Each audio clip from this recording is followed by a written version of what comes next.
সুন্দরা কাণ্ড। হনুমানের সীতার অন্বেষণ। প্রথম ভাগ। হেন কালে হনুমান যায় বনে বন, গুয়া নারিকেল দেখে অতি সুশোভন। কোকিলের কুহুরব ভ্রমর ঝঙ্কার, নানা পক্ষী কলরব লাগে চমৎকার। দিঘি সাগর সরোবর দেখে সলিল নির্মল, পুষ্পিত কোকনদ পঙ্কজ উৎপল। লঙ্কাপুরীর চারিদিকে বেষ্টিত সাগর, দেবতার গতি নাই লঙ্কার ভিতর। সোনার প্রাচীর মধ্যে বাইরে লোহার, গগন মণ্ডলে চূড়া লাগিছে তাহার। এই রূপে হনুমান ভ্রমে চতুর্ভিতে, মনে মনে কত চিন্তা লাগিল করিতে। রাবণের প্রতাপ দুর্জয় লঙ্কাপুরে, বানর কটক তাহে কি করিতে পারে।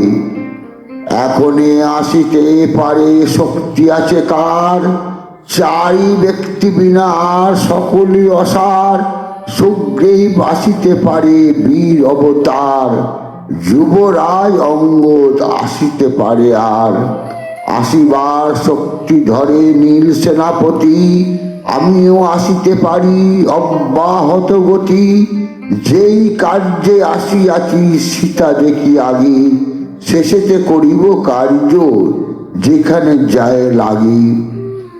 ভাণ্ডাইব কেমনে দুর্জয় শত্রুগণে, কেমনে চিনিব আমি রাজা দশাননে। বেড়াইব কেমনে কনক লঙ্কাপুরী, কেমনে চিনিব আমি রামের সুন্দরী। রামের প্রেয়সী সীতা কভু নাহি দেখি, কেমনে চিনিব আমি সীতা চন্দ্রমুখী। হাস্য পরিহাস কথা বসন চাতুরী, সেখানে না থাকিবেন জানকী সুন্দরী। সর্বক্ষণ চক্ষে অশ্রু মলিন বসনা, সে রামের সীতা হয় বিবেচনা। সীতারে দেখিতে যদি হয় জানা জানি, হয় হোক তাহাতে করিব হানাহানি। অস্ত গেল ভানুমান বেলা অবসান, মধ্যগড়ে প্রবেশ করিল হনুমান। নিশাকর সুপ্রকাশ গগন মণ্ডলে, ভালো মতে হনুমান লঙ্কাতে নিহালে। চালের উপরে শোভে সুবর্ণের ধারা, চারিদিকে শোভা করে মুকুতার ঝাড়া। প্রতি ঘরে ঘরে ধ্বজা পতাকা বিরাজে, রাজার মন্দির সে সুন্দর সাজে সাজে।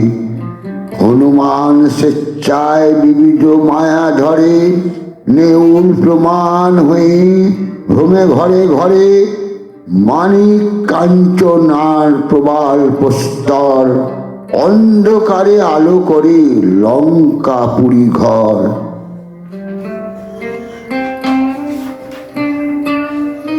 কাঞ্চন নির্মিত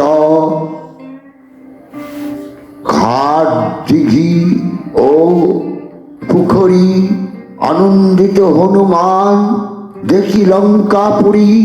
পরমা সুন্দরী কন্যা দেখে নানা বেশে, যুবতীরা নিদ্রা যায় শুয়ে স্বামী পাশে।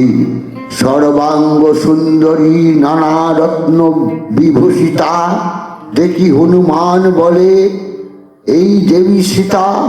কুবেশা মলিনা সেই অশ্রু জলে ভাসে, সেই হবে সীতা দেবী যুক্তি ভালো আসে। অতি সুশোভন বিভূষণের আবাস, দেখে মহাদেবের সেই অপূর্ব নিবাস। জয় শ্রীরাম।